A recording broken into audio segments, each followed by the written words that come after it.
Bonjour tout le monde, petite vidéo retour de plage pour aborder un sujet qui est important s'il en est, comment on gagne de l'argent en bourse. Alors je vais répondre sans embâge à cette question, je vais vous donner les 4 points qui me semblent les plus importants pour être sûr de gagner de l'argent en bourse, ou en tout cas pour maximiser les chances de gagner de l'argent en bourse. Avant cela, on va mettre un petit peu de contexte. Vous le savez, sur cette chaîne, on ne fait pas comme sur les autres chaînes, c'est-à-dire que je ne suis pas quelqu'un qui va, voilà, vous donner du conseil, vous n'allez pas m'entendre vous dire, voilà, j'ai trouvé la super action dans laquelle il faut investir, maintenant, vous n'allez pas m'entendre vous dire, vous devez absolument adopter telle ou telle stratégie, etc.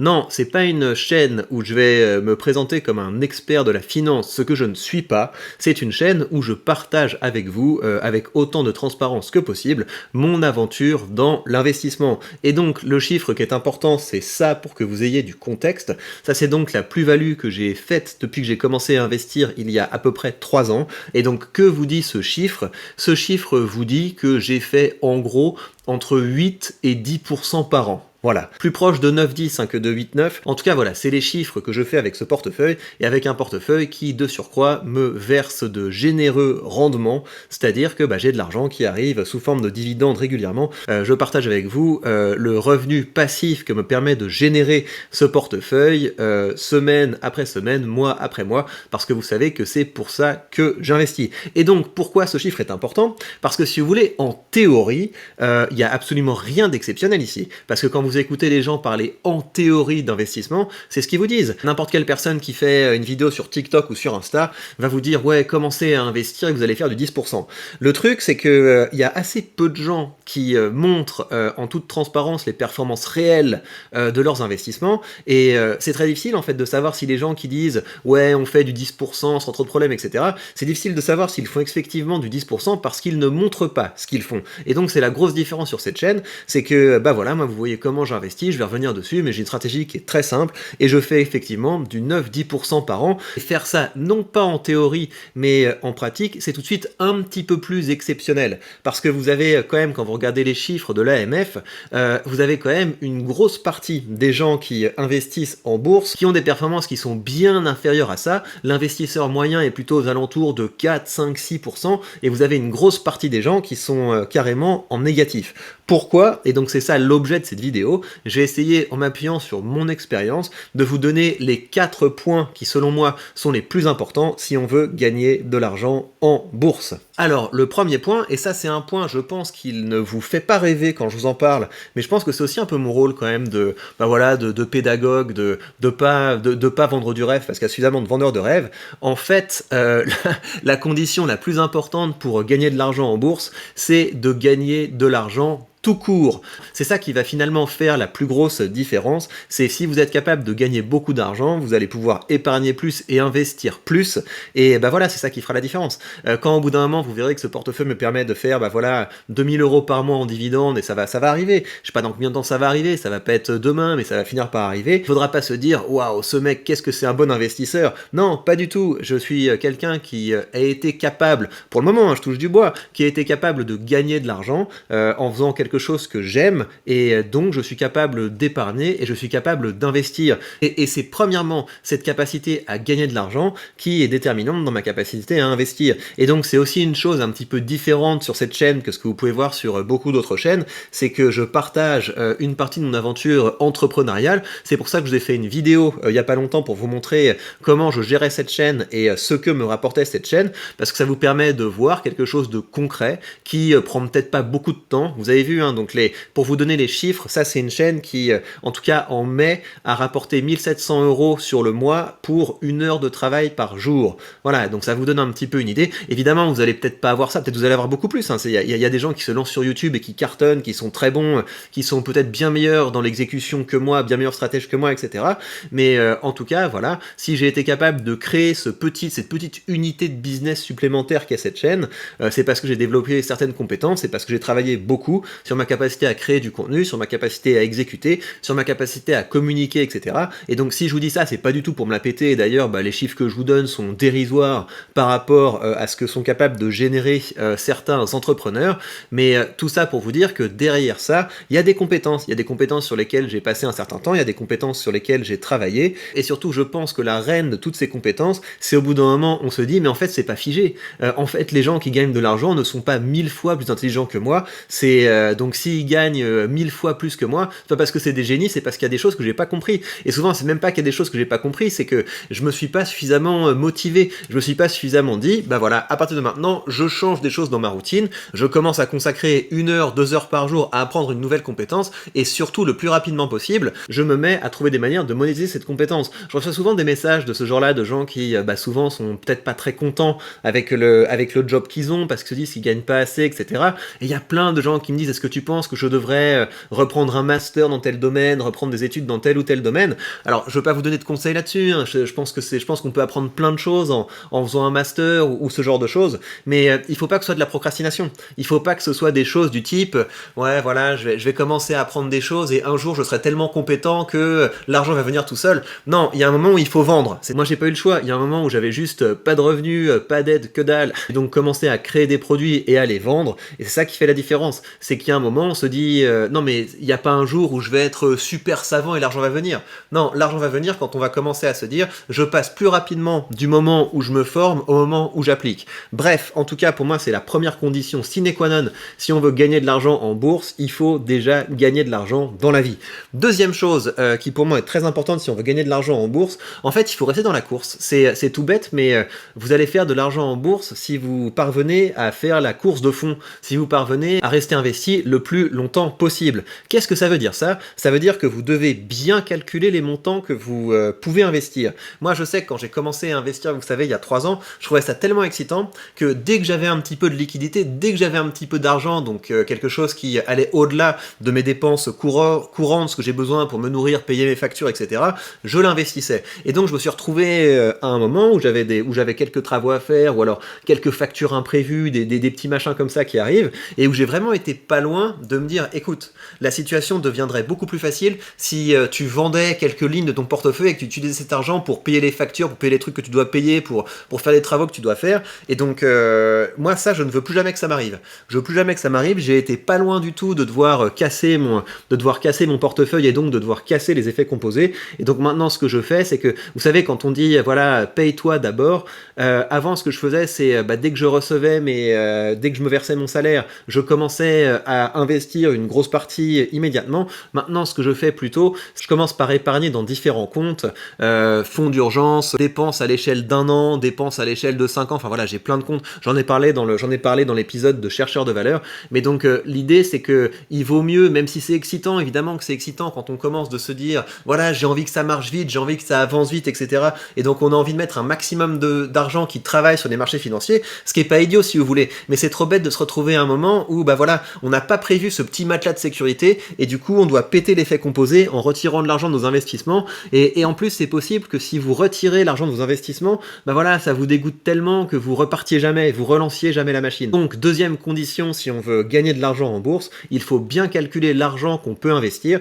et donc ça veut dire qu'il n'y a pas juste dépenses courantes, investissement, il y a dépenses courantes, épargne de sécurité, investissement. Et donc vous devez co-construire. Il y a des gens qui disent il vaut mieux commencer par blinder votre épargne de sûreté. Donc à savoir, vous mettez, je sais pas moi, vous arrivez jusqu'au moment où vous avez 3 mois de salaire devant vous d'épargner avant de commencer à investir. Ça, je pense que c'est peut-être un peu trop rude. Après voilà, je suis pas conseiller financier, mais je pense que quand même il faut, même si vous mettez 50 balles dans votre fonds d'urgence, 50 balles sur votre courtier pour investir, c'est peut-être plus sympa de faire comme ça, de co-construire votre épargne et votre investissement, que de commencer par l'épargne puis ensuite d'aller sur l'investissement. Mais il faudrait peut-être que j'en parle avec quelqu'un qui est spécialisé là-dedans. En tout cas moi voilà, c'est comme ça que je fais. C'est que là je me suis mis comme objectif à la fin de l'année dernière, à partir de maintenant tu te retrouves plus dans une situation où tu es limite niveau investissement, voilà, tu commences par te consulter ton épargne, et c'est également aussi pour ça que j'ai une stratégie à dividendes, c'est que j'ai aussi cette sûreté là. Si je me retrouve des mois à être vraiment ric-rac, la première ligne de sécurité, c'est que je peux décider d'utiliser mes dividendes au lieu de les réinvestir sans avoir à rien changer à mon portefeuille. Vous voyez, c'est ça que j'aime bien dans la stratégie à dividendes, c'est que ça vous donne cette liberté, ça vous donne cette sécurité. Donc, premier point, si vous voulez gagner de l'argent en bourse, il faut déjà gagner de l'argent. Deuxième point, si vous voulez gagner de l'argent en bourse, il ne faut pas se retrouver dans une situation où on casse l'effet cumulé. C'est pour ça que c'est important d'investir de l'argent qu'on peut vraiment investir et de se constituer une sécurité en épargnant régulièrement. Alors, troisième point qui me semble fondamental si on veut gagner de l'argent en bourse, il faut bien choisir sa stratégie. Et donc là, quand je dis bien choisir sa stratégie, c'est pas tellement, voilà, il va y avoir des stratégies qui vont être meilleures que d'autres, donc il faut pas se planter. C'est plutôt l'idée qu'il faut choisir une stratégie avec laquelle vous êtes à l'aise. Vous savez, moi, je vais souvent tacler les mecs qui font du DCA dans des ETF capitalisants. Mais en vrai, c'est très bien. En vrai, c'est très bien. C'est très bien d'avoir une stratégie où, voilà, vous vous dites, moi, l'investissement, ça m'intéresse pas plus que ça. Donc, voilà, j'investis mes 500 balles par mois dans un ETF capitalisant et je veux plus en entendre parler. C'est super simple. Voilà. Il n'y a aucun problème avec ça. Ou alors, vous êtes quelqu'un qui, vous aimez bien la technologie, les nouvelles tendances, etc. Et vous allez vous dire, bah, moi, je vais avoir une stratégie croissance. Je vais sélectionner des boîtes avec un fort potentiel de croissance et je vais me faire un portefeuille là-dessus. Mais moi, la stratégie que je choisis, c'est une approche à dividendes. Et si vous voulez, pourquoi est-ce que j'ai choisi cette stratégie? Parce que je trouve que c'est un bon compromis entre de la sûreté. Enfin, vous voyez, les boîtes dans lesquelles j'investis, il n'y a pas vraiment de pari, quoi. C'est quand même des grosses boîtes. Et puis en plus, j'ai un mix entre des grosses boîtes et puis des ETF distribuants.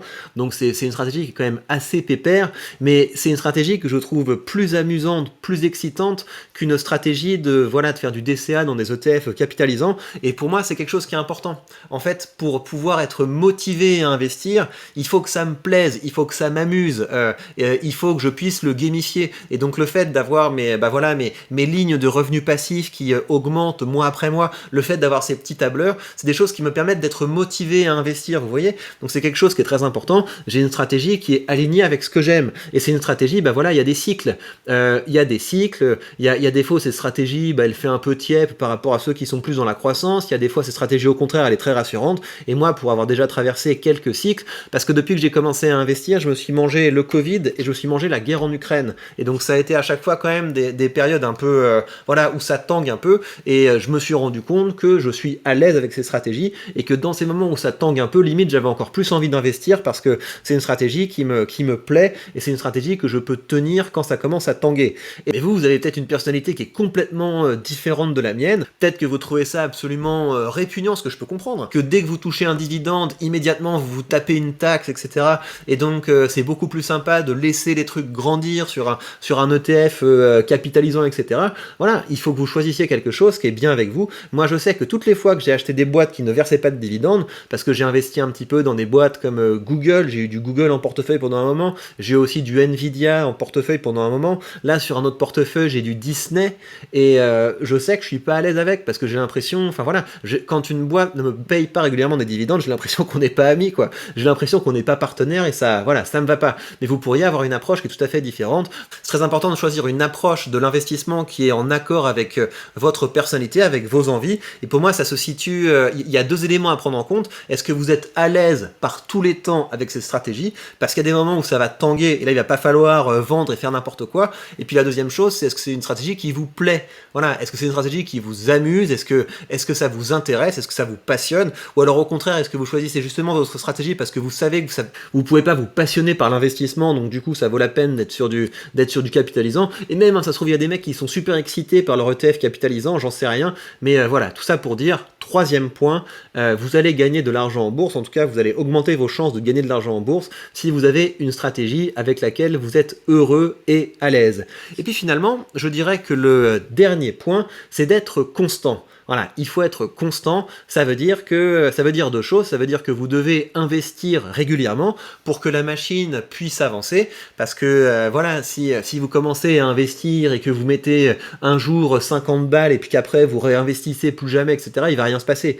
Il va commencer à se passer des choses dans l'investissement si vous êtes capable d'investir régulièrement. Et donc après, c'est chacun ses moyens, chacun son rythme, mais en tout cas, il faut qu'une fois s'est dit qu'on commence à investir, il faut pouvoir investir régulièrement. Et si vous êtes tout le temps en train de vous dire, oui, mais peut-être qu'il y aura un meilleur moment pour investir, ou alors, oui, mais j'ai un petit peu peur que tout s'effondre, donc je ne sais pas si, bah, c'est que vous n'êtes pas fait pour investir. Et c'est pas grave. Enfin, c'est dommage, c'est très dommage, parce que l'investissement, c'est quand même un moyen de se mettre à l'aise, mais si ça vous fait flipper dès que vous transférez de l'argent sur votre courtier, bah, c'est que vous n'êtes pas fait pour investir, et c'est ok.